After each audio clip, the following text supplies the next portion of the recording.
Welcome to my new video. उम्मीद है कि आप खैरियत से होंगे। आज मैं आपको एक कहानी सुनाऊंगा, बहुत मज़ेदार कहानी है। उम्मीद है कि आपको पसंद आएगी। हमारी ये वीडियो देखने से पहले नीचे दिए गए बेल आइकन को प्रेस करें। अगर आप चैनल पर नए हैं तो चैनल को सब्सक्राइब कर दें। चाहे अब वीडियो शुरू करते हैं। एक दफ़ा की बात है, एक किसान की घड़ी कहीं खो गई।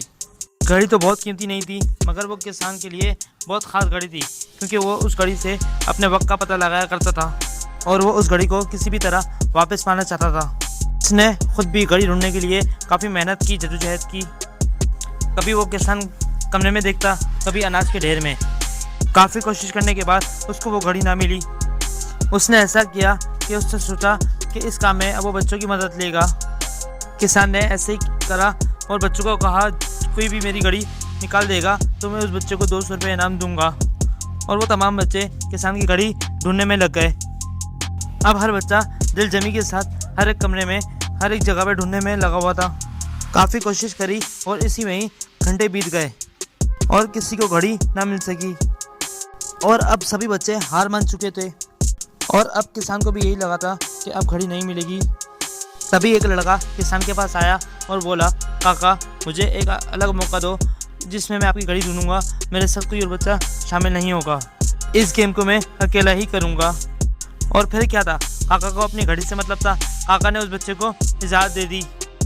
काका ने हाँ कर दी।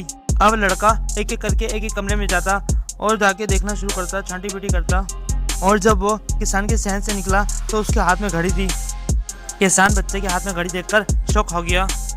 किसान ने बेटे को बुलाया, बेटा ये घड़ी कहाँ पर थी? जहाँ इन सारे बच्चों को ये घड़ी ना मिली तो तुम्हें ये कैसे घड़ी मिल गई? बच्चे ने बताया कि मैं हर जगह देखने के बाद जब आपके कमरे में गया तो जाकर सुकून से खामोशी से बैठ गया। उस कमरे में बिल्कुल भी आवाज़ ना की मैंने। फिर घड़ी में कमरे में गया और खामोशी से बैठ गया और घड़ी की आवाज़ को सुनने लग गया। कमरे में सुकून और शांति होने की वजह से मुझे घड़ी की टिक टिक आवाज़ सुनाई दे गई, जिससे मैंने उसकी दिशा का अंदाज़ा लगा लिया और अलमारी के पीछे वो ये गिरी हुई घड़ी मैंने ये खोज निकाली।